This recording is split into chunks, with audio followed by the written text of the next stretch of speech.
Hello, and welcome to episode 2 of season 2's Taking Back the Narrative podcast. Today's topic is a deep dive into the history of Cochin Jews, India's oldest Jewish community. Now, I've always associated India with Hinduism and even Islam, but never with Jews. And it's interesting, I only found out about the Jewish communities in India, multiple, not one, through a few ex-boyfriends.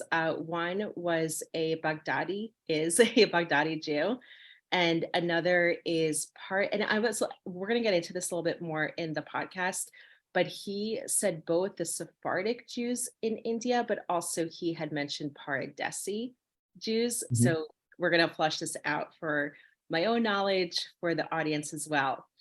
And so I did a little research and I found out that there are a few Indian Jewish communities: the Cochin Jews, Baghdadi Jews, Paradesi Jews, and the B'nai Israel Jews, but I'm also not certain whether that refers to multiple groups. Is it one group?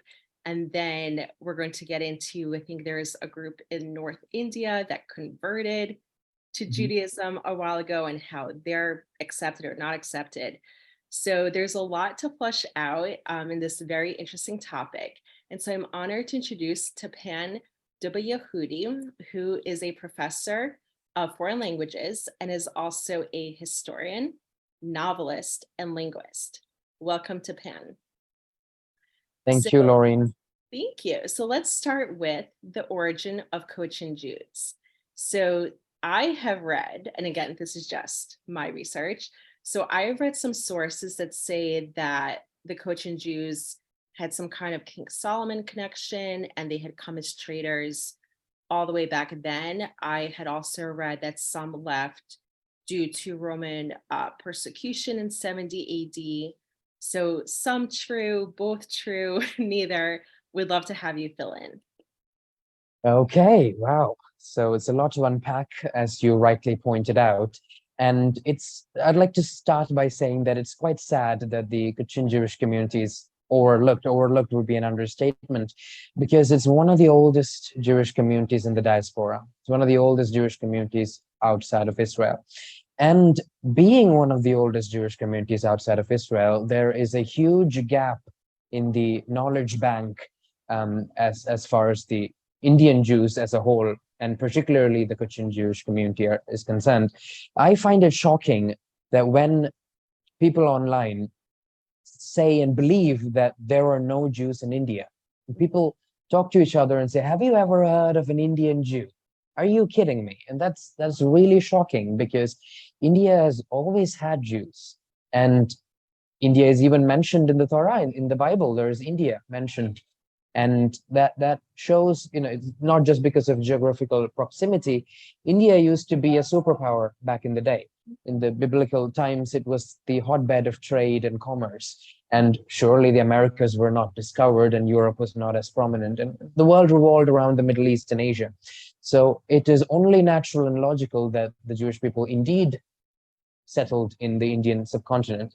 Now, the traces of the Cochin Jewish community can be traced back to the first Jew himself, Avraham Avinu. Where was Avraham Avinu born, Lori? I believe in Iraq. Sure, in Iraq, but do you remember the name of the city? I do not. Admittedly, I'm very secular, so I do not know my biblical history that well. Ur, it's Ur, and well, the exact location of Ur within Iraq is disputed, but still it's Ur Kasdim. So the word Ur, signifying a place or native place, found its way into the native tongues of India. So my mother tongue is Malayalam. We're going to get to Judeo-Malayalam later, the language of the Cochin Jews. But Malayalam and the nearby language Tamil being the oldest language in the entire world, is older than Hebrew, and it's proven.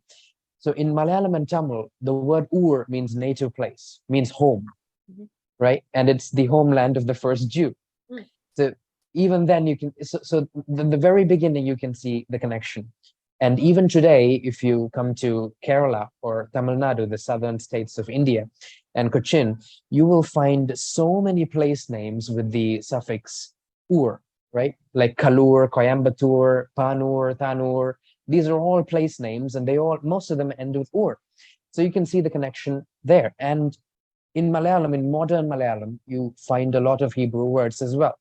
So, for example, you find the word chikli, which means money, which is derived from shekel, and parapar for butterfly, and ale is leaf in Hebrew, and it's ila in Malayalam for leaf. So there are so many words which I can't think of all of them out of the top of my head. So you can see that there is a deep linguistic connection and a deep anthropological connection between the two communities, and it began evidently with trade, because imagine New York of today.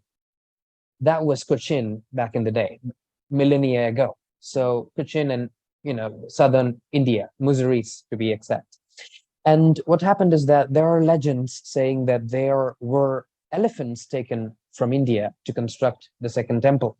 And out of King Solomon's numerous concubines, there were Malayali Jewish women, or Malayali non-Jewish women as well, taken from Cochin in Kerala, Malabar as it was known back then, to be concubines in King Solomon's court. So you can see that there was a very, very deep connection between Cochin and Israel, the kingdom of Judea at the time. But unfortunately, there is a lack of decisive evidence. Well, there is a lot of evidence, sure, and the most convincing being the famous work of an unknown author, Periplus of the Erythraean Sea, which was written in 3 BCE. And in the book, it clearly states that there used to be Jewish communities. And later, the Moroccan traveler Ibn Battuta also confirms the presence of Jewish communities when he traveled. But now, let's come back to the origin story, as you pointed out, Laureen. Was it after the destruction of the temple, or was it trade-related? There are discrepancies in the absolute origin of the Cochin Jewish community. So most people presently claim that the Jewish people came to Cochin in 72 CE, but that's wrong. Okay, that's the accepted claim, including the works of Nathan Katz, who is erroneously looked upon as the absolute authority of the Cochin Jewish community's history, but it's wrong. It's completely wrong. We'll come to that later. But Nathan Katz and the other historians generally claim that the Jewish people came in 72 CE, but that's wrong, because it is 99% established that Saint Thomas, one of the disciples of Jesus of Nazarene, came to India in 52 CE. And the sole intention was to convert the Jewish people to Christianity, to bring the message of the Messiah according to him. So he knew that there had to be a Jewish community there to convert. Absolutely. Why would you come and, so surely 72 BCE was the right year. Right. And then in 72 CE, a second community did indeed come. So there is some truth to that claim after the destruction of the temple. But this time the community came from Yemen and not from the Iraqi side. Right. So the first community that came here, 72 BCE, was from the Mesopotamian belt. So Nineveh and Ur and Babylonia, that was the belt. And the second community, which came in 72 CE, thereabouts, came from Yemen. So we had two communities right from the onset, from the outset. So we had a rather light-skinned community which came from the Iraqi belt, and we had a little darker-skinned community that came from the Yemeni belt. So the both of them settled in Muziris. So Muziris is even famous today. Muziris was absolutely comparable to the New York or Dubai of today, or London of today. It was very big. So the Romans, the Greeks, they all came. So even today, if you go to Muziris, you can find pottery, you can find a lot of evidence from the Romans, the Byzantines, the Turks, the Greeks. So it was definitely a hub of commerce.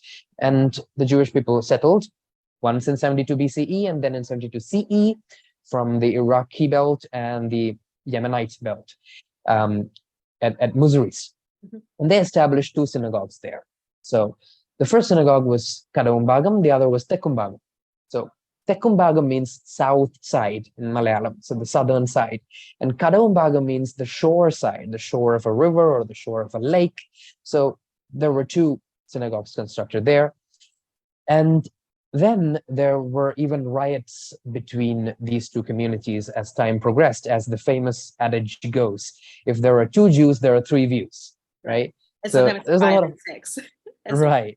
So there were even riots because marriages were prohibited between the two communities because one of the communities was darker skinned. So you could call it racism, but it was there, undeniable. And then the community moved over from that northern part of Cochin down into Kochi through multiple migrations. So let's skip ahead and go to the 10th century, where there was, so the claim that, so I don't want to jump ahead, but I want to establish the beginning, the origin story, if you will. So the claim that Indian Jewish people have never encountered anti-Semitism is largely true, but not entirely true. So ignoring the modern slight anti-Semitic incidents against the Israeli embassy and all that, there is a forgotten aspect of blatant, brutal anti-Semitism in around the 10th century.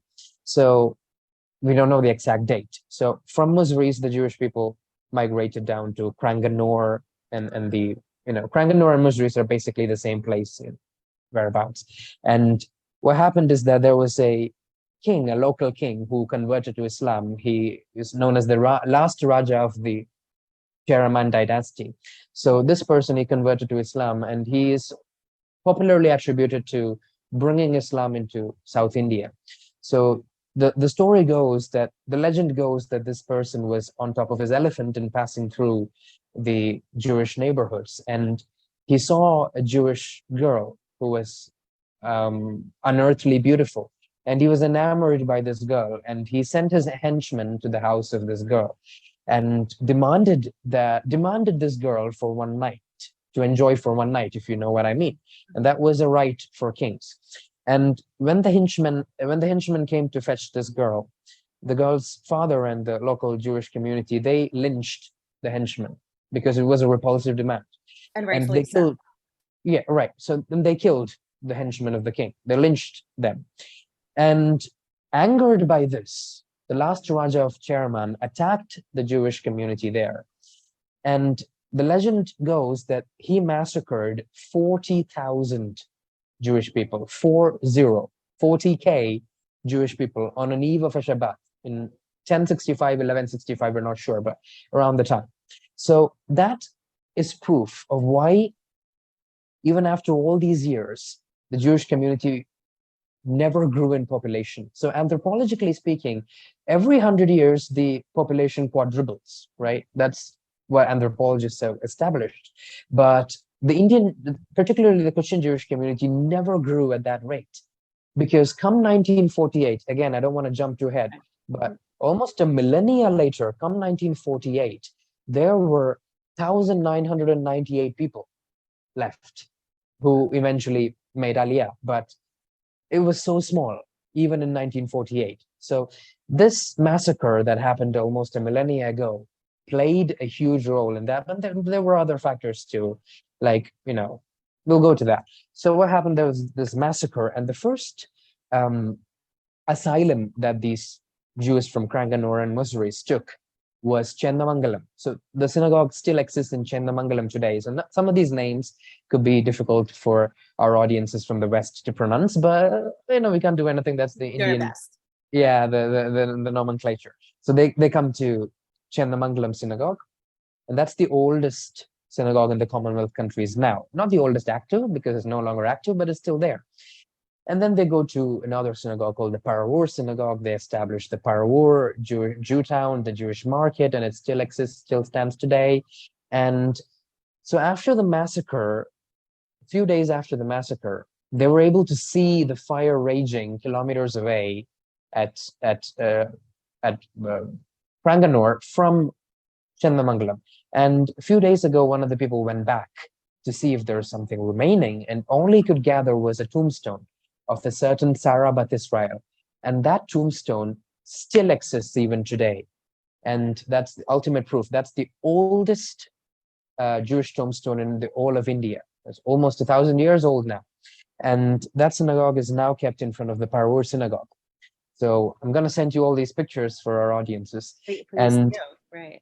yes, and then so they were in power, and then another. So again, infighting, another group goes over and establishes the Mala Jewish community. So there is a Mala synagogue now, and the Mala Jewish cemetery is the largest Jewish cemetery in all of India now, and it still exists.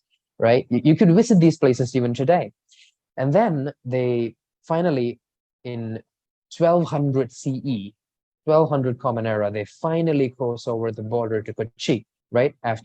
So Cochin and Kochi, same place, right? So they come down to Cochin and they establish the Kadombagam and the Tekumbagam synagogues in Cochin itself. So you might do well to recall that the very first synagogues established in Musaris also had the same names, Tekumbagam and Kadombagam.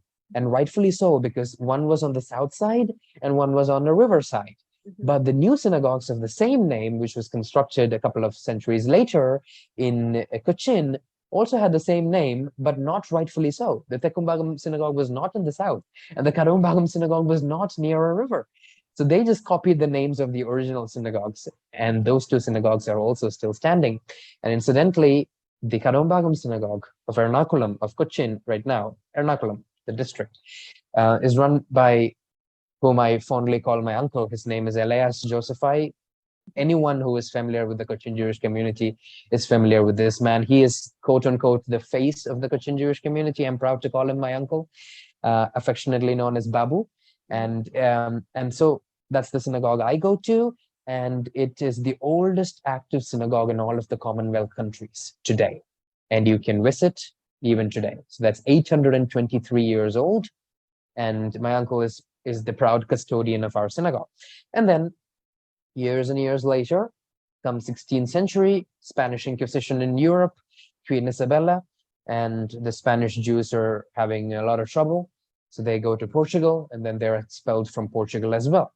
And then they, via the Mediterranean, come through Turkey, through Iraq, and then they come to India. So they are complete European. They're white-skinned. And Absolutely we'll get Europe. to those. Yeah, we'll get to those Right. communities a little bit later. Right.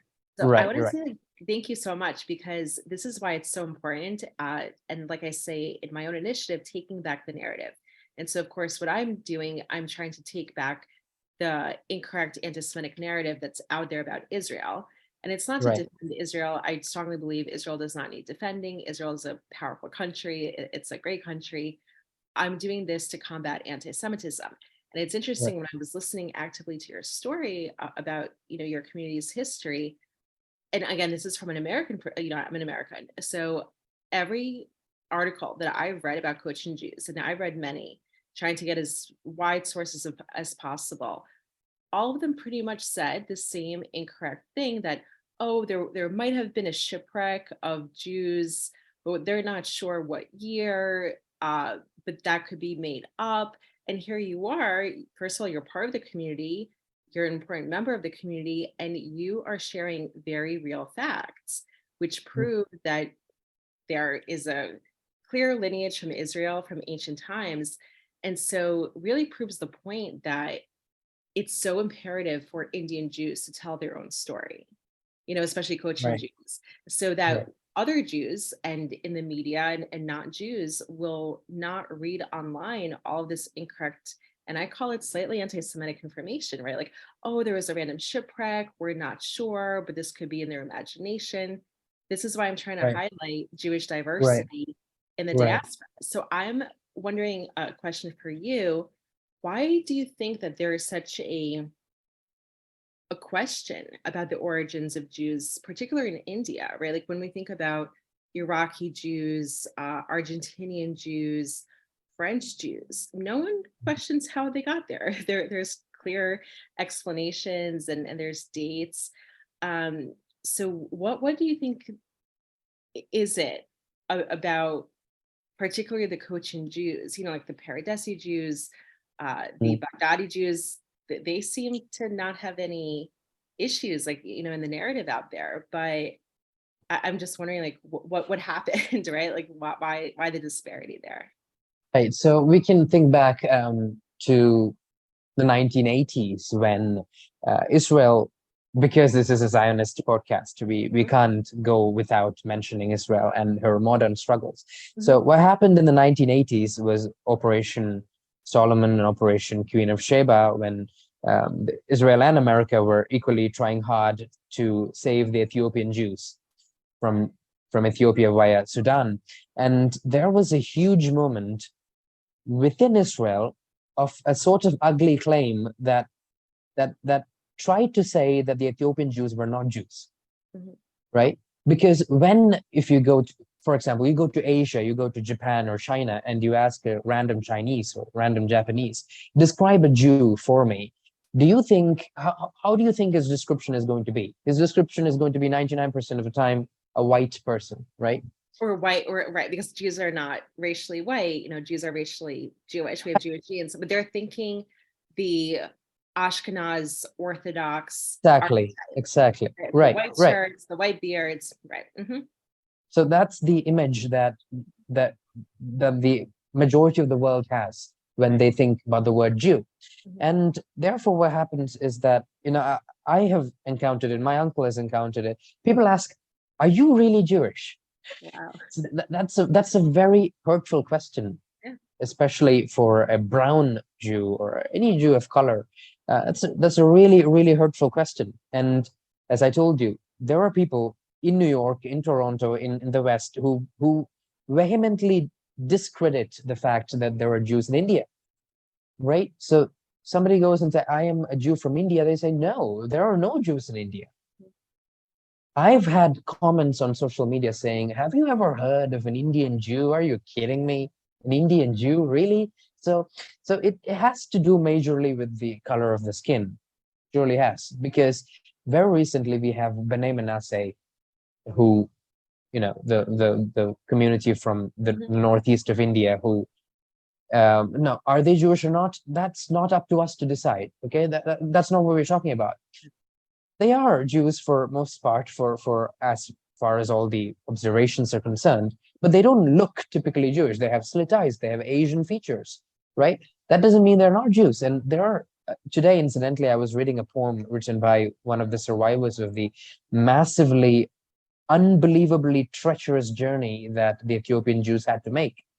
And it was a small boy. He was talking about the hardships of bandits attacking scorpions and snakes and the desert heat and insufficient food and water as they cross into the border and then go to Israel. So the boy writes, my mother was killed with a blow to the head by a bandit. And if my mother was here now, I would not need any convincing. I would not need to convince the Israelis that I am a Jew. Right. So at the end of the day, that is what it boils down to.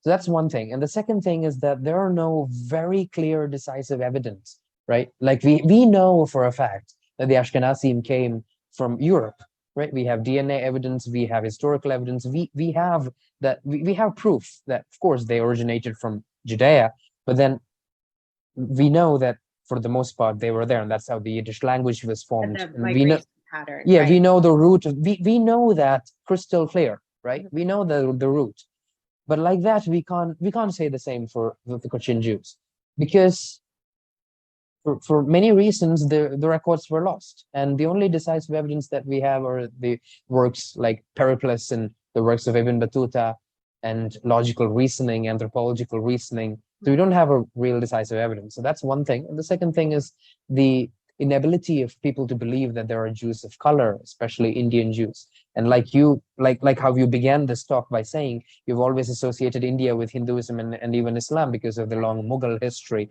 So that's what people associate India with. So it's a stereotype that has gone too far.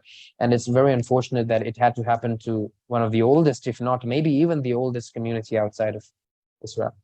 And, I have to admit guilt on that too, because my first trip to Israel was in 1995 for my bat mitzvah. And so where I grew up on the East Coast, and we can have a whole conversation separately about Jewish identity versus, because Judaism is not an actual religion, right? Like Jews are a people, we have a unique faith, and we have unique culture and customs. And it was actually the Christians who didn't know how to classify Jews, who lumped us together with other religions. So growing up, I didn't know any of this. And I thought, well, the only Jews I see are white. And so I thought erroneously that I was racially white. That's what Mhm. I considered myself until I became a Zionist in 2014. And so yeah, when I went to Israel, I saw majority of the Jews in Israel didn't have my skin color, that they were very, dark and brown. And I was confused. Again, I was 13 years old. I didn't know better.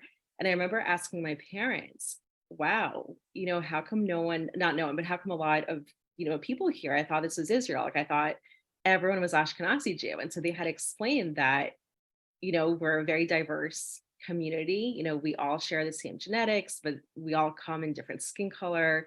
Our race is not skin color. So I learned so much on that trip. And then I Right. remember coming back to Israel in 2015 after 20 years of being anti-Israel. And I celebrated the diversity that I saw in Israel. Mhm. I loved seeing Jews from all over. And I remember asking like, oh, so like, where did your family spend the diaspora? Where did your family spend the diaspora? So I think that this is so important to have these conversations, because I'll tell you, I meet some older Jews here who are Ashkenaz, here meeting in New York, and I'll mention Mizrahi Jews, and they have said to me, "What's a Mizrahi Jew?" How do you not know this, right? Okay, it's a pretty major group out there. And so I think too, like you mentioned, and I'm glad that you mentioned the Yemen Jews. And I think some of it has to do, a lot of it has to do with racism that is aimed at both Jews from outside the community and also within Right. the community. So that there is colorism, and a lot of that stemmed, as you know, from the Labor Party. Right. It was Ashkenaz dominated, and even Moshe Dayan, General Dayan, had said, "Oh, these Arab Jews coming in, that they wanted Israel to have Yiddish as the language. They wanted everything to be Ashkenaz dominated. We know the racism that the Mizrahi Jews experienced, but some of it comes from outside, right? So, like even for Ashkenaz Jews, how many times have I read online, erroneously, of course, that Jews who spend the diaspora in Europe are not real Jews. Those are Khazars that Right. Right. Right. converted. That's a wrong claim. Very Wrong disgusting indeed. claim, Right. disputed, 100 times over. But then you have the same thing with Yemen Jews, right? Like I also read online, oh, those are not genetic Jews. The king in Yemen converted, and so all the subjects were converted as well. Nothing could be further from the truth, right? We know that there are Jews who migrated to Saudi Arabia after the first destruction of the Right. temple. That's how a lot of Jews ended Absolutely. up Right. all over North Africa, India, right? So The it's Middle East was full of Jews. absolutely Right. right. Right. And all parts, like Yemen, had Jewish queens who were genetically Jewish. So I think this conversation needs to be had, and hopefully multiple times over. Right. So I wanted to ask you, um, Corinne, I'm I just want to say one more point, because if I don't, it'll be a huge disservice. sure, sure. So, because you mentioned elderly Ashkenazim not knowing about Mizrahi Jews, so you know how serious that problem is. And as I told you in the beginning, both the Yemenites and the Iraqi belt can be considered Mizrahim because Arab origin, Okay. and the complete basis of the Cochin Jewish community is, of course, Mizrahi. Although the Cochin Jewish community follows the Ashkenaz, the Sephardi Nusach, Mhm, genetically, it's a Mizrahi community. mhm. And as we began the conversation by talking about Avraham Avinu, the first Jew, and we know that he was born in Iraq and he was Mizrahi. So what's the color of Iraqi people today? Is it white No, like Europeans? no, It's tanned, right? It's right. brownish, it's Mhm. tanned color. So the first Jew, and every biblical incident which you find in the Torah and the Tanakh, where did it take place? It took place in the Mesopotamian, Right. the Levantine belt, right? Mhm. Never happened in Europe. It was all in the Levantine Middle Eastern belt. Exactly. What's the color of the people, the native Brown, Levantine right. people? Jews are Brown. brown. Yeah. Mhm, The very first Jews who were mentioned in the Bible were Mizrahim, mhm. right? They are the Mizrahim of today, right? And even Jesus, right? Like Jesus was not the white that's pictured in churches. He very much looked When Michelangelo, you, right? when the Catholics, when it came to Europe, Jesus was suddenly blonde and blue-eyed, Mhm. right? Because So they so had to that's appeal to the local population. exactly. So there you go. So you can there again, it's self-evident how old the Christian Jewish community is and how significant it is. I'd like to say one more thing when we talk about the Yemenites. There was a saint who came from Yemen, purportedly from Yemen, and settled and died in Kochi. You have his tombstone here. Lots of people go there and pray, Jews and non-Jews, because he was a Sadiq and he was a Yemenite. And even today in the Kochini prayers, you have Yigdal, and the Yigdal is sung in a very unique Yemenite Moroccan type of tune. I don't want to butcher it, but it goes something like Yigdal Elohim Chai Ve'ishtabba. It's very unique. And one last thing. So around, I have to look up the date. So 1170 or 1177, around that time, the younger brother of Rambam, of Maimonides, David ben Maimon, came to Kochi. So he is the most famous rabbi. His brother comes to Kochi and he died in the Arabian Sea when his ship sunk. So that all of this is just to reinforce the age and the significance of the Cochin Jewish community. Back to you. And it was important too, because for a rabbi of that significance to visit that community, it could have been a random outpost. So let's circle back to anti-Semitism. So I know that I learned about this massacre that happened. I had no idea about it. So aside from that, let's look at the last, 500 years. Was there anti-Semitism from Hindus, from Muslims towards the Jewish community, particularly to Cochin or overall to any Jews in India? Because again, the narrative that I read, it was like, oh, like there was never anti-Semitism in India, but then I just learned of that incident, from you. Right. So from your actual experience, what was it actually like in terms of the community's interaction? Right. So apart from the pogrom that I mentioned, the 11th or 10th century, because it is a pogrom, because around 40,000 people were purportedly massacred. And I would say it's actually stronger than a pogrom, because the pogroms in Europe, 40,000 Jews were never massacred. So right. I think a massacre is a much stronger word.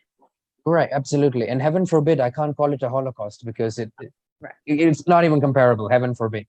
But it was a very minor Holocaust compared to the Holocaust that we are familiar with. But nonetheless, 40,000 is no small number. After that, thankfully, we don't have any record of any major anti-Semitism. But surely, because we live in such a multi-ethnic, multi-religious community, there will always be certain individual fights between individuals, not between communities. So there will be a Jewish person fighting with a Muslim or with a Christian on the basis of property or some other dispute. Or like a business dispute, but right. Not and that could spill over to anti-Semitism. So the beginning of the conflict is something very normal, like a business or a dispute, or land, property, and then it could have some anti-Semitic flavor to it, because then the belligerent could say, okay, he's a Jew, so he'll behave like a Jew, right? He'll be greedy like a Jew. And then it could, so such instances could have happened, but we don't have any major proof for that. But in the recent years, in the last 10 or so, 10, 15 or so years, we can notice a very steady, slow rise of anti-Semitism all over the world, but that overflows over to India as well. So coinciding with the rise of Islamic terrorism, ISIS. So we have a lot of recruits, ISIS recruits from Kerala, from the state of Kerala, from India. And they, of course, go to Iraq and Syria and they die, in Iraq and Syria. But the radical Islamists in India, few and far between, there are pockets here and there, they once in a while threaten to murder all Jewish people. And then we have the intelligence communities and the police and all coming and giving us protection. So that happens. So yes, that is anti-Semitism. And a few years ago, we had a bombing. We had a sort of failed bombing, thankfully, in the Delhi embassy of Israel. So the Israeli embassy in New Delhi. And, there are some Iranian connections, as it is, obviously known all across the world. Iran tries to target Israeli outposts on the world. So Yeah, a little bit anti-Semitism here and there, but mostly it's very, very safe. Not like Europe nowadays. It's very, And very safe. nothing coming from no state-sponsored anti-Semitism at all, right? Not like it was in Arab Thankfully, countries, because European countries. no, because the Indian government, thankfully, again, Baruch Hashem is very tight with the Israeli administration. So current Indian government and the Israeli government, they're really, really close to each other. So And for even now, we're before, and even before the liberation of Israel. So in the 30s and the 20s, there was no, and yeah, then absolutely and so you mentioned the Muslim community. right. Anything from the Hindu community? How are the relations? No. In fact, our synagogue, the Karavumbagam Synagogue of Ernakulam, of which my uncle is custodian of, we had. So when you look at the older pictures of the synagogue and the newer pictures, you see how the great extent to which it is renovated, and much of the renovation was sponsored by Hindus and Christians and even Muslims. So there was a Catholic nun who donated velvet, clothes, and then there was Muslims who donated lamps, and there was a Hindu saint who donated chandeliers, and there were Christians who donated lots of articles. So the Hindus are really friendly, and mostly India is a very welcoming place. It always has been. But of course, we are humans at the end of the day. There will be issues here and there, but mostly Indian Jews have mostly never experienced anti-Semitism in recent memory. And that's really impressive considering how many people reside in India. Like there are so many different, and I know, Populous country. The right. most populous. We recently overtook China. So I just read about that, yeah, right? And there's so right. much and you read like, in China, there are like hundreds of different communities, and some of them are being targeted by the government. So, I think India is a good example of how to live with a diverse population. So let's talk about 1948, because I know that, and this is unfortunate what happened, but after Israel was liberated, declared independence, the Arab countries forcefully expelled their Jewish communities. So after 1948, did anything change for the Cochin Jewish community? Oh, sure. A lot of things changed. So as I said, because of the massacre, and there, we didn't touch upon a few points what happened in the Middle Ages and all that, because India was a highly colonized country. So there was the Dutch, there was Portuguese, and the Portuguese especially were really cruel to the Jewish people. They bombarded the Parur synagogue in the 1600s. So there were a lot of issues. And we'll You have to get come. into that later in the conversation when we talk about the Paradesi Jews. Mhm. So because of many factors, the population was, first of all, very small, Mhm. 1,998 in 1948. And majority of them left. So the Aliyah was in the 50s, there was an Aliyah. The first members to go was in 1949, 50. In the 50s, there was a wave, and then there's the 60s, there was another wave. And by the 70s, the majority had gone. And in the 70s, our synagogue was shut down because there were no longer a minyan. So in the first 3 decades after 1948, the Cochin Jewish community essentially mostly was no more. There were Mhm. very few people left, including my uncle. I was born in the turn of the century. I'm a millennial, although I'm not a millennial like the majority of the millennials. Disclaimer. But still, 1948 was indeed a turning point, and even today, back then, the Cochin Jewish community has always been Mhm. extremely Zionist, extremely religious, and extremely Zionist. So during the Arab-Israeli wars, soon after the independence, Yom Kippur War, Six-Day War, my uncle tells me, he was a child back then, the entire community was relentlessly crying, literally crying and praying 24/7 inside the synagogue, right? So back then, there was no television, there's no internet, so there's just a radio. And some other person from outside the community walked into the synagogue and said, "Your country is destroyed," because that's what they hear on the radio, right? The Arab armies have invaded, your country is destroyed. And he goes out of the synagogue. So he heard it in the radio. So all of the community gathered inside the synagogue, and they were 24/7 crying, praying, and fasting. This really happened. There are people who remember this now in Cochin and in Israel, right? Incredibly Zionist, In fact, in a letter that I had written to Prime Minister Benjamin Netanyahu, I mentioned this incident, right? After my uncle narrated it to me, I wrote it down that this community has always been extremely Zionist. And that's, of course, the reason why they left. But back then, as you know, Israel was a budding nation, a terrible place to be in the beginning. So there was always the threat of complete annihilation and starvation. So the Cochin Jewish people, because they don't know the language and because so there was, again, some gizanut, there was some racism, there was some colorism. So there was a lot of colorism, in fact. They were put in the border regions in refugee camps and in tents. And even today, the older generation, they work in the agriculture industry. The youngsters, they have integrated very well into the mainstream. They work in IT, they work in all that, no problem. But in the beginning, because the Cochinis, they expected a land of milk and honey. There was no milk and no honey at the time. So, that's what happened in 1940. And After so 1940, yeah. what percentage would you say of the community left? Like, or, and how many approximate Jews are left in your community in these days? Today, there are 15 individuals, 15 individuals, Okay. right? Not families, 15 individuals. 1948, there were 1,998. So you can see that so in the first 3 decades, almost everybody went. So as I told you, in the 70s, our synagogue. Almost 100% just left. Right. So as I told you, in the 70s, the synagogue was shut down because there was no minyan, right? And then subsequently, the synagogue was vandalized. But that was not anti-Semitism. There were hooligans who broke in and stole all the brass articles, and it was vandalized. And then my uncle took over, and like a one-man army, he renovated and reconstructed it to the unbelievably beautiful form that it is today. But there are only 15 individuals left, right?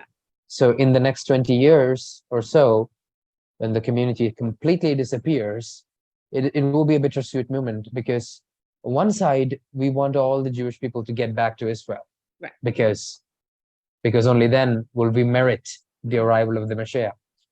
And on one hand, the 2,000 plus year history is gone, done forever, fin, as they say in French. So it is what it is. It happens all around the world as far as the Jewish people are concerned. And so the 15 members that are left, right? What's the overarching reason to stay behind? Is it to continue the rich history of the community? Is it because they're not quite ready to make Aliyah to right? Israel? Like, so out of the 15, so being such a small number, you really have to ask them directly. But but I can speak for my uncle. So he's 66 at the moment, and both his children have made Aliyah. And the question that he asked is, what am I gonna do if I make Aliyah now? And that's a valid question, right? So the community, the 15 people that are left, so most of them are either middle-aged or about middle-aged.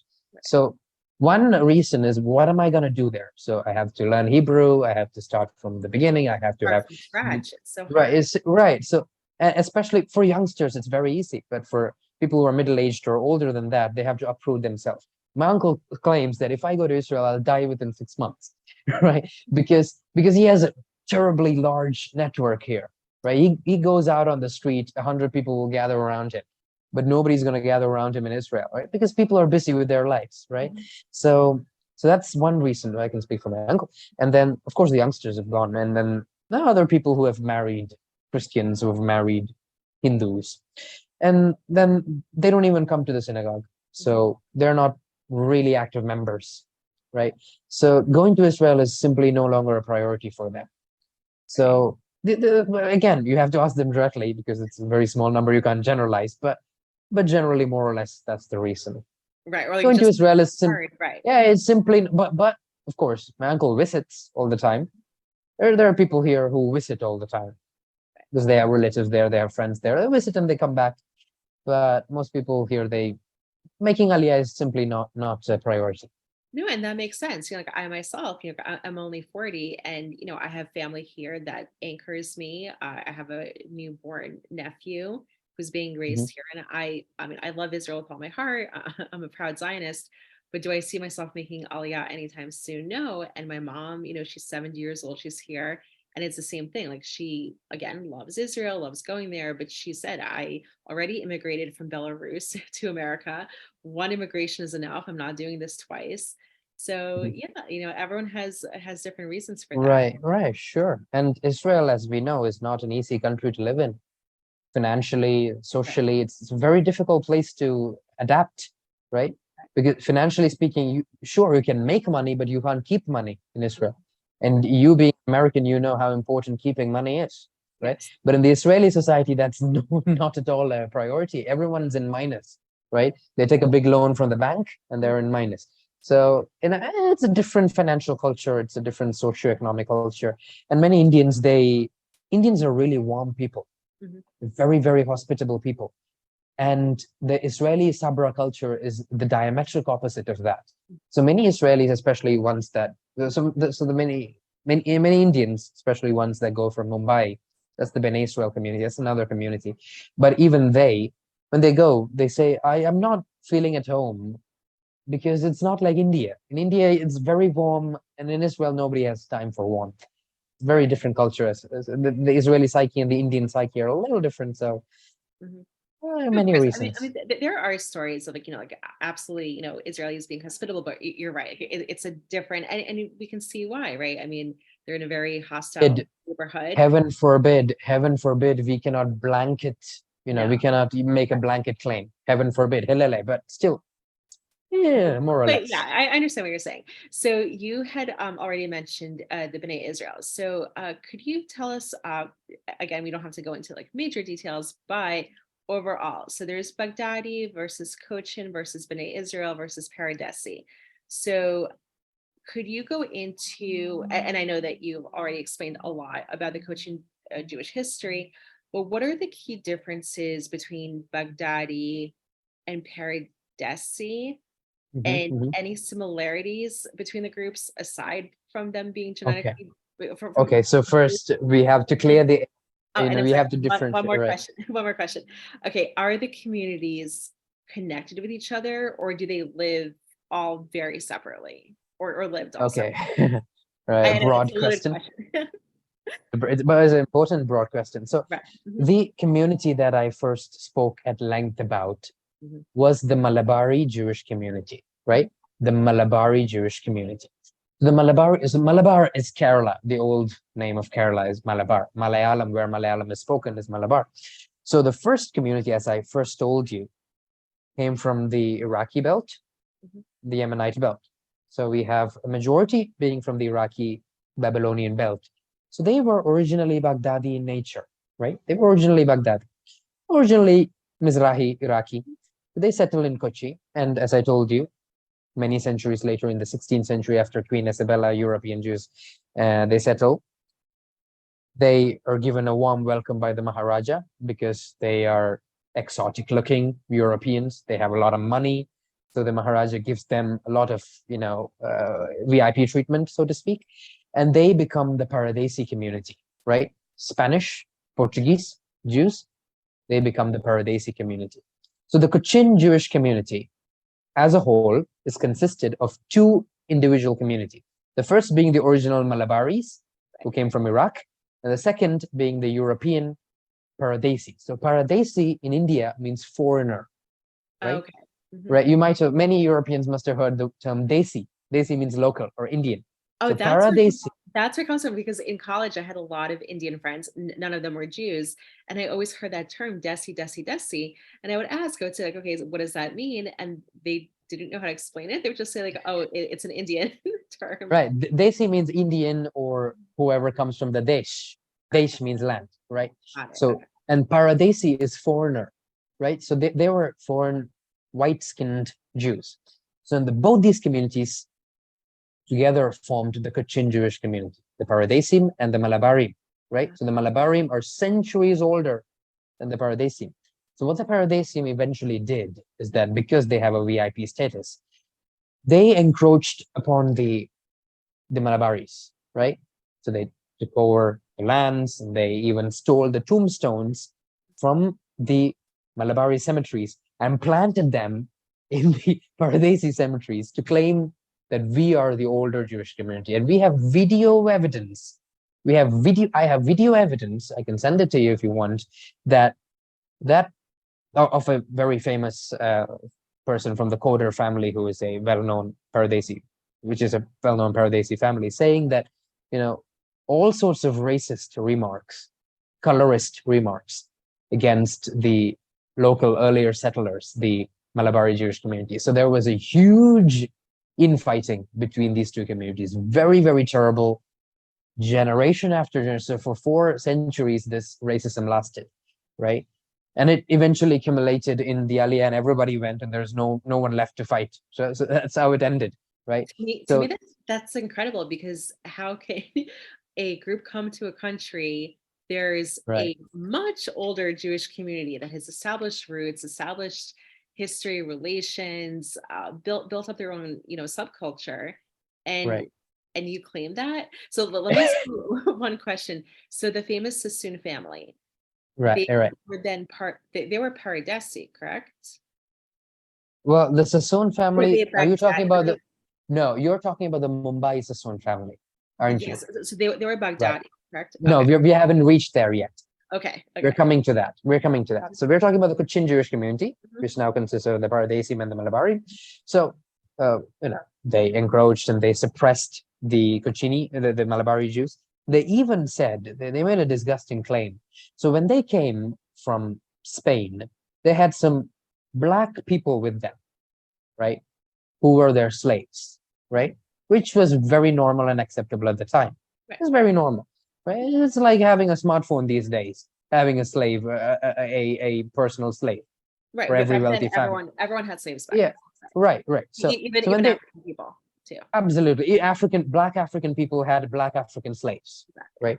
And the Barbary pirates of North Africa kept white Europeans as their slaves, And a right? lot of Irish Islamic slaves. too were slaves. Absolutely. So not we don't want to go into that. Right. The leftists. That's why I made that clear. So they come with their slaves, and they see the local brown-skinned Jews here who came from the Iraqi belt, and they pushed the narrative, saying that these people were bought by us and these people are our slaves, right? And years and centuries later, there are lots of people who still believe that, right? Right. That's terrible. So I'm in so that shock to hear that. yeah. Mhm. Right. So that's what we initially said: 2 Jews, 3 views, 6 views, right? How many were views? So as you know, the famous, Jewish joke in which there's a guy stranded in a deserted island, and because he's Jewish, because he's so capable, he builds a huge village there. He builds supermarkets and freeways and highways, and he's stuck in that island. Years later, a ship comes by and offers to save him, and the people on the ship sees that he has constructed 3 synagogues in the deserted island. There's nobody else living there except him. He has supermarkets, schools, and universities and freeways, and there are 3 synagogues. Nobody else but him. And the people on the ship ask, "Why the hell have you constructed 3 synagogues here?" He says, "This is the synagogue I go every day. Mhm. That's the synagogue I go only for festivals. And the third synagogue, I never set my foot in it." But it's There's important only it's 3. there. Right. So Right. that shows the infighting. Racism, colorism was very, very cruel. In it that if a white Jewish girl, if a Paradesi Jewish girl married a brown-skinned Malabari Jewish boy, or vice versa, then they were expelled from the white community, right? And when they died, they were not buried at the Paradesi cemetery. They were buried instead at a pit, which was in a corner called a rogue's pit. And that pit exists even now. Even today, that pit exists. And the last burial in that pit was conducted 6 or so years ago, 2018-17, right? Of a Jewish girl from the Paradesi community who married a brown Jewish boy. She was buried in the rogue's pit. They call it rogue's pit, people who went rogue, right? So they're not buried. So that is enough to demonstrate the extent of infighting between the communities. So that's the Paradesi community in a nutshell. Then what happened is that years and years and years ago, now we'll come to the Mumbai community. So legend has it that many Cochini people migrated up north to Mumbai, from Cochin to Mumbai, and established much of Bombay, much of Bombay, which exists today, was the foundation stones of that was laid by the Jewish people who went from Cochin. They are the ones who taught the existing community or so the rituals of of Judaism and the Nusach. And even today, the Kochini tunes are very well widely used in the Bene Israeli community. And much later, centuries later, another batch of Baghdadi people came to the Mumbai community. They were very recent immigrants from Iraq. They were modern Baghdadis. Whereas the original guys, they also came from Baghdad, but almost a millennia ago.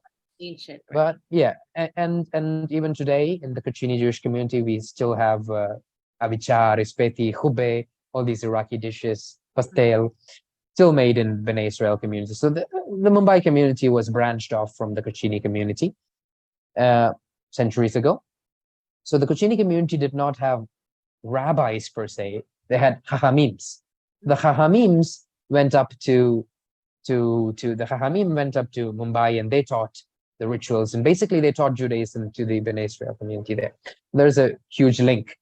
But today, as I told you, there are only 15 individuals left. There are 2 Paradesim left, 13 are the Malabarim. So there's basically nobody to actually have a big fight, right? Everybody's busy with their own thing. So that's how the fight stopped. And then in the north, we have around 2,000 Bnei Israel, Mumbai Jews. Many of them are making Aliyah. So those are the Cochin, the Indian Jewish communities. Okay, so thank you. Thank you for that explanation.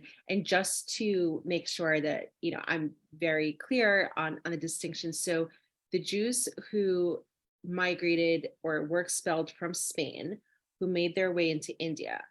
So just so I understand, those are the Paradesi Jews. Come again, please. The Jews who were expelled from Spain, right? And some of them ended up in India. Those are right, 16th century. Right. Absolutely. Foreign, right. So those are the Paradesi. Okay. So they come in expelled and then they try to right. Oh, okay. Very, very right. interesting. Okay. Right. Because as soon as they arrive, the Maharaja is enamored by them. Because number one, they look exotic, right? First, foreigners, white people, white-skinned people. And then they have lots of money. They have humongous amounts of, because they're escaping from Inquisition, and they're carrying all their money and gold with them. And they offer the Maharaja a lot of lucrative deals, trade and everything. They're good businessmen. So they were given VIP treatment. And then who is a Jew? A Paradesi is a Jew, right? White-skinned Jew is a Jew, right? So what we mentioned at the beginning was demonstrated in the microcosm of the Cochin Jewish community as well. Okay, that's clear. So I just want to make sure that I'm clear on the history, our audience is clear on the history. So this might be a little controversial, but I think that sometimes being controversial can lead to the truth. And of course, I value other people's opinions, but again, since I've been a Zionist and I've gone into more Jewish genetics, I have my own opinions on converts. I keep that I know in my own posts. So we're not going to get into that now. However, I just want to know, so the Indians in the north so the Bnei Israel, they all converted, or are some of them genetically Jewish? That's what I'm a little bit confused about. No. They were not converts. Oh, the Bnei Israel, there are people who say they're converts. There are people. There was an incident. There was an incident in which it was in the end of the 80s when a Paradesi member was introduced to a high-ranking officer. I think he was in the police in Mumbai. He was a Bnei Israel, and he came to Cochin and he met with this Paradesi guy. And the Paradesi guy said to the Mumbai Jew, "Oh, you're a Bnei Israel. You're not a real Jew, right?" And the Bnei Israel said, "Oh, we might not be real Jews, but at least we know who our fathers are, and you Paradesis don't know who your fathers are." It's a very famous thing. This is why it's so important to have this conversation with you, because again, I'm repeating what I've read online. So I want to come to you, who's an expert. So can you describe, what is the Bnei Israel community? Who are they? Right. What we know is that the Bnei Israel community was largely formed by people who went from Cochin upstairs, up north, right? Okay. And from there. And then we had, of course, definitely, because Mumbai being such a magnet, because it's very big city. And then, as I told you, centuries later, another fresh group of Baghdadis indeed did arrive, right? Who are purely born and bred and raised in Baghdad. They also came, there was a second batch, and together they formed the modern Bnei Israel community. It's really big. Used to be really big. Now it's just 2,000 and going to be 1,000 now because almost 1,000 are applied for Aliyah. So the role of the Cochin Jewish community in the establishment of the Bnei Israel community would be, on a scale of 1 to 10, would be 8 to 9, right? Because of the overwhelming presence of the Cochini rituals, the Cochini nusach, everything is, there's a huge influence of the Cochini community in the Bnei Israel. They were not converts. You can't call them converts. Yeah, we can't definitely call them converts, even though some people claim that they are converts, like this person from the Paradesi community who, called not a real Jew. And are there, okay, so this leads me to my next question, which we didn't talk about before, is are there, okay, how do I say this? Okay, are there Indians who are not Jews, never been Jews, don't come, genetically, from Judea? Are there Indian converts to Judaism? Sure. There are many Indian converts nowadays, but as you know, there are several ways to convert, right? So there's the Reform community where they'll make you a Jew in the time it takes to make a cup of coffee, right? And then there's the proper Chabad channel. There are at least a few that I've heard of who have gone through the proper Chabad channel, right? I know that. I don't know them personally, but I've heard from a very reliable source. And then there are many people, sure, mostly Christians, who mostly go through the Reform. I've heard that there's a organization called Harut India or so. It's a Zionist Indian organization. They have this Reform rabbi, I don't know, but I've heard, who's come from somewhere, Europe or America, who facilitates conversions, Reform conversions for Indian people, mostly Christians. So in the last 10 years, there are lots of Indian Christians who wish to become Jewish people, right? And many people have come to our synagogue. Of course, we dispel them. We say, absolutely not. We have no authority. We have no facility to convert you. Please go away. We can't do anything for you. You can come and visit if you want and pray if you want in the synagogue. Sure, because it's the house of God. Anyone can come and pray as long as there's no idolatry or they don't bring their idols or anything. You can come and pray and go. Sure, but nothing more than that. But yeah, there are a lot of people who have the interest to convert. Yeah. And what does the word b'nai actually mean? And why is that? Children of, right. Children of.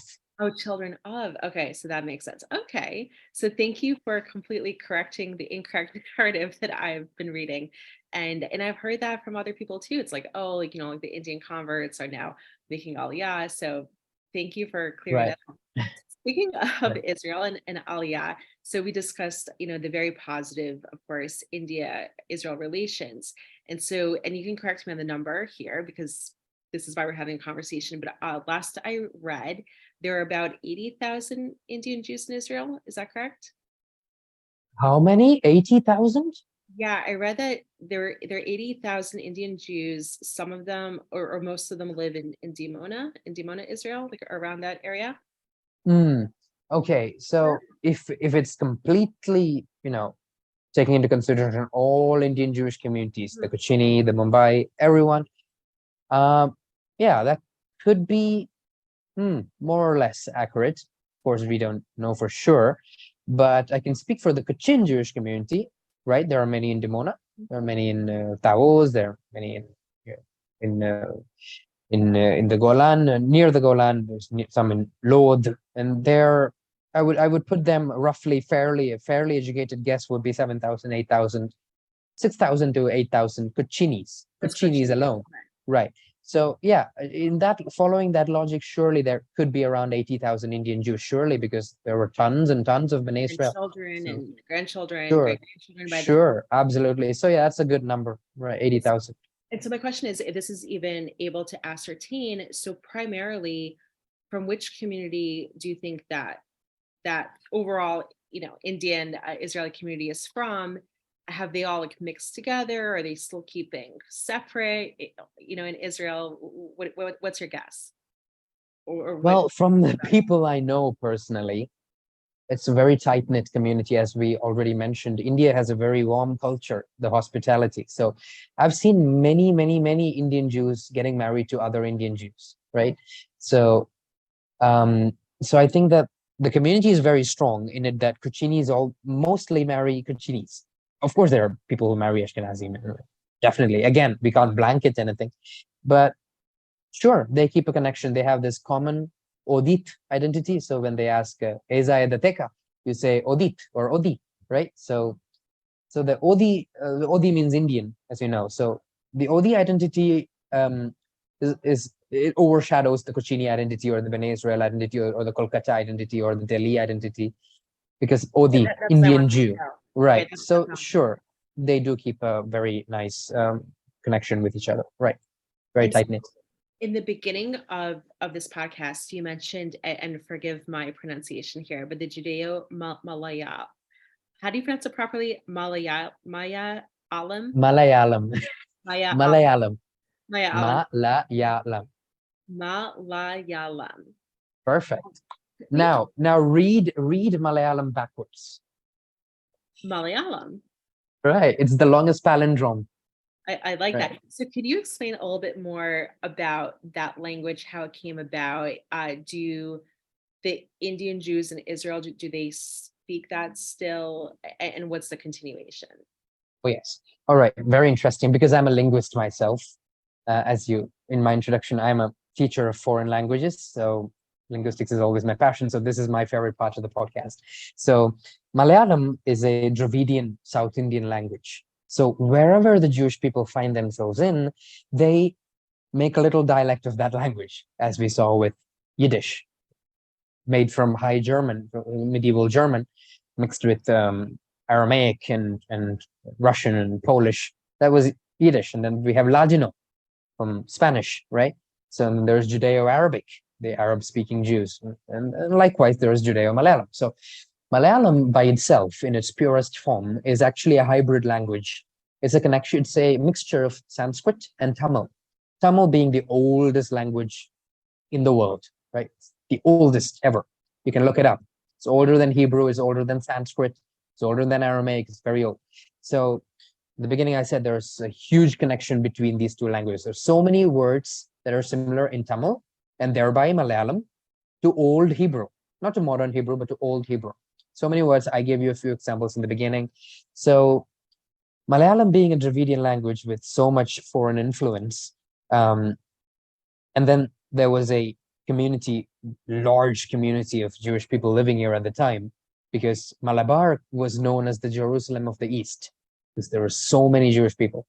And it was only natural that they have a dialect of their own. But if you compare Judeo-Malayalam and Standard Malayalam, it's almost identical, right? So there is like, if you listen to Ladino and Spanish, not identical, but it's fairly similar. A German speaker can understand some of Yiddish, right? If not 60, 50%, you can understand. And there is no other written form. It's the same script as Standard Malayalam. But what makes Judeo-Malayalam different is that there are so many phrases that Jewish people use that other people are not going to understand, right? So, and the funny thing, Oh, sorry. well, yeah, I was going to ask, could you maybe share a few phrases? right, sure, I will. And the funny thing is that most of these phrases are, so as I told you, I'm a millennial, so I grew up in the 2000s. I've not had the chance to listen to a lot of Judeo-Malayalam. Neither has my uncle. He grew up in the 70s and the 60s. Neither had he heard a lot, because by that time the waves of Aliyah was there. But if you go to Israel today, and if you visit a Kochini Moshav, if you go to a Kochini village, You can hear it even today. And before we go into the linguistic aspect and the phrases, I would also like to say that in the Bible, there's a famous verse that says, if I forget Jerusalem, may my right hand forget its strength. So on top of the, Kochini Mashav, it's written big letters. If I forget Cochin, may I forget my right hand. May my right hand forget its strength, and may my tongue stick to the roof of the mouth. And they still speak Judeo-Malayalam, and it's slightly difficult for people in Kerala to understand it now, but still is mostly understandable.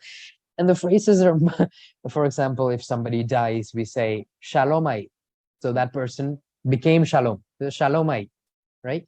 So you can say Yaakov Shalomai means Yaakov died, right? And then, so some of these are cuss words. Most of these are cuss words. Now, again, a reflection into the infighting. So you can say, so the Hebrew word hamur for donkey is a hamuringle. So it means you all are donkeys, right? So the elders used to call children hamuringle if they used to play on Shabbat, right? My uncle personally has heard that a lot from the elders because he used to play soccer during Shabbat. And they used to call it hamur. And then chattati chattavane. So that means you have died and you have died again, right? You are a corpse and you have died again, right? Right? Chattati chattavane. So these are negative, right? These are cuss words. And then there's Odinyavane. Odinyavane means completely lost lad. He doesn't know what to do. So these are phrases that if you use with a local Malayali, he's not going to understand, right? So there are so many such phrases and so many such lost words and songs in Judeo-Malayalam, which are still even today taught in the Hebrew University of Jerusalem. There is the Malayalam department, Judeo-Malayalam department in the Hebrew University of Jerusalem that teaches all this. So that's great to hear. yeah. That's still continuing on. Right. So how do you see others knowing more about the Cochin Jewish community and the overall Indian Jewish experience? How do you see it being integral in combating anti-Semitism? Oh, it's very, very important because when I got married to an Ashkenazi, right? I got married. My wife is Romanian, and she lives in Austria, so Yiddish speaking. So there, when I posted the pictures of our wedding, I had a lot of hateful comments, right? So my wife is readily accepted as Jewish, and because she's white, right? Same doesn't go for me. White skinned, not white, racially white, but yeah. So you understand. So when you put Jewish people in the forefront, Kochini Jewish people in the forefront, Indian Jewish people in the forefront, or Jewish people of color in the forefront, you do what the state of Israel did in the 1980s with the Ethiopians, right? There were disgusting claims saying that these people are not Jewish people. When the first white-skinned Jewish people encountered the Ethiopian Jews were saying, you're not Jewish because you're white, right? Is there really a land of Israel? Does Jerusalem really exist? Are you Jewish? Right? These are the questions that they ask. Is there a world outside of Ethiopia? These people were Jewish for millennia. That is why they're holding on to their Amharic and Proto-Hebrew sidurs and saying, is this the same language you speak? Sounds like it. Sounds like it. Are these the same laws that you follow? Sounds like it. But you're white. And how is it possible? So these people were Jewish for centuries, for millennia. And there was the audacity to say that they were not Jewish people. And that can be seen today in the presence of people saying, have you ever heard of an Indian Jew? Are you kidding me? This is something that I hear on Instagram, on Facebook. An Indian Jew, seriously? Right? That's what they're asking. So when you put Indian Jews in the forefront, or Jews of color in the forefront, Arab Jews in the forefront, you know that the Jewish people are one, right? Am Israel Echad, it's one, right? It is not bound by color. And there is no greater force in fighting anti-Semitism than that, because the Palestinians, right, of that fictional country, and the radical Islamists, they call us Zionists, European Zionists, who we embraced after they were persecuted in the Holocaust, which also incidentally didn't happen. And we took them in, with open arms, and now they're oppressing us, right? So when they see that a Jew is not a white-skinned European, it is every Jew from the depths of the East to the heights of the West, of every color, of every ethnicity, of every language, then they know that that is something that is so potent in combating anti-Semitism, because the major argument of anti-Semites is, what I'm getting at. It's a separation from the people from our homeland. Divide and rule, right, exactly. So when you show that we are indigenous to the land, that Abraham Avinu was a Mizrach and had brown skin, that destroys the claim that Jewish people are whites and they're colonizers or Western oppressors, and thereby you can combat anti-Semitism and by extension anti-Zionism. And never mind, well, you know that the KGB invented the Palestinians in 1967, and Jews were known as Palestinians for 2,000 years. And I find it fascinating that, like there's 7 groups who are considered, quote unquote Palestinians. Like, you have the Gazans who don't have anything in common with the Arab Samaria. But I find it fascinating that one of the groups in Judea and Samaria that they claim are quote unquote Palestinians, they are forcibly converted Jews. And Israel, the government of Israel knows exactly which clans are Jews. The clans themselves know which ones are Jews. Actually, a couple of the clans helped the Israeli government during most of the wars. So, I think they need to look into, the anti-Semites need to look into their own history, and they'll find that some of them even have Jewish genes themselves, right? Like how many Egyptians who are Muslim are now finding out they're Jews. Right. Saudi Arabia, and more than a rumor that the Saudi royal family has. Right. Medina was a Jewish city, and the Muslims accept that. Medina, Medinat Israel, it's a Hebrew word as well, right? So Medina was Mecca, and the entire Middle East was full of Jews. Jewish people were speaking Arabic before Islam was even an idea. Rambam, Maimonides wrote in Judeo-Arabic. There are Arab Jews who call God Allah, right? There are Sidurs written in Arabic. Allah just means God. It's nothing to do with Islam whatsoever. And it's an Arabic language word, right? So there you go. So no, this has been absolutely fascinating. So just to conclude on this, so what do you hope for people to learn the most about your particular community as we wrap up this very fascinating conversation? Existence, only that, of its existence, plainly and simply, because that's where you have to begin. When there are people who say that there are no Indian Jews, how can you teach them about Indian Jews? I just want people to know that there are Indian Jews, that such people exist, that there is a community, there are human beings who are Jewish and who are Indian, right? That's all I want to know. That's all I want people to know. And it seems like not exist, but also to thrive and have this fascinating history, rich history. Absolutely. And contributed so much. Right. Yeah. And there's a lot of factors that go to suppressing it.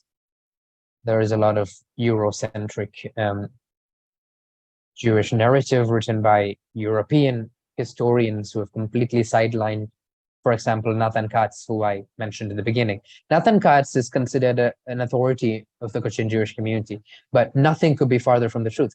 You read he came a couple of decades ago, before I was born, to Cochin, and he stayed in the vicinity of the Paradesi synagogue, never even visited our synagogue in the 2 or so years that he stayed here.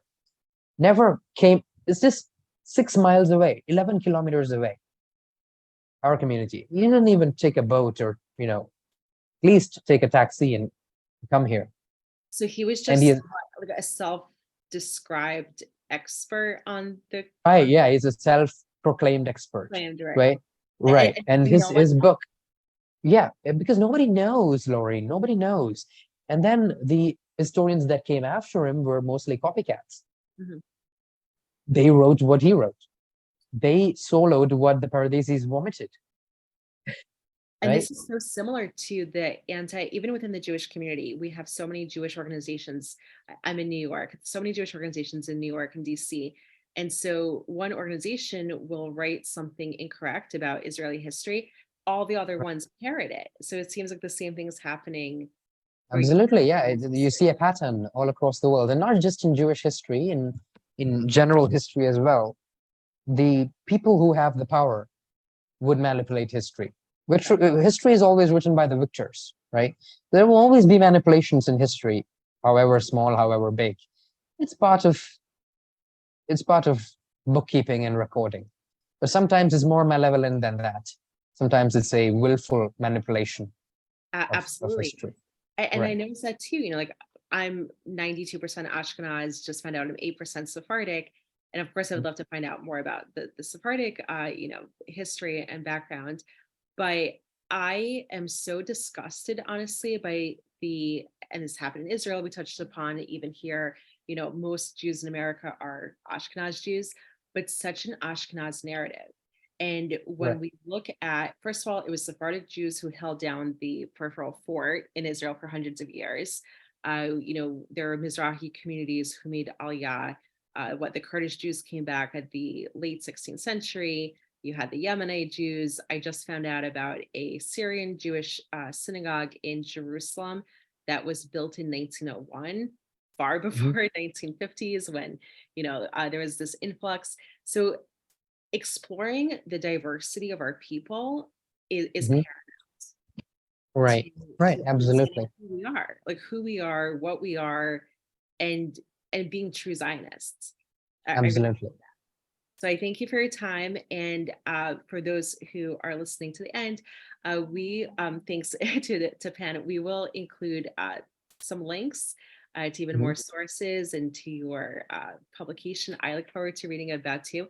And thank you so much also for dispelling a lot of myths that I have heard and even have repeated, especially about the B'nai Israel community. I, I truly have learned so much from you. So thank you so much for your time. My honor, my pleasure. Thank you. And I know that it's very late where you are. So I doubly appreciate all that you have shared with us. Outside. Thankfully, you can't hear it. All right. Thank you Thank you so much. so much, We hope Laureen, for the that- opportunity. And we hope to Thank you, and Laila Tov. Lila Tov.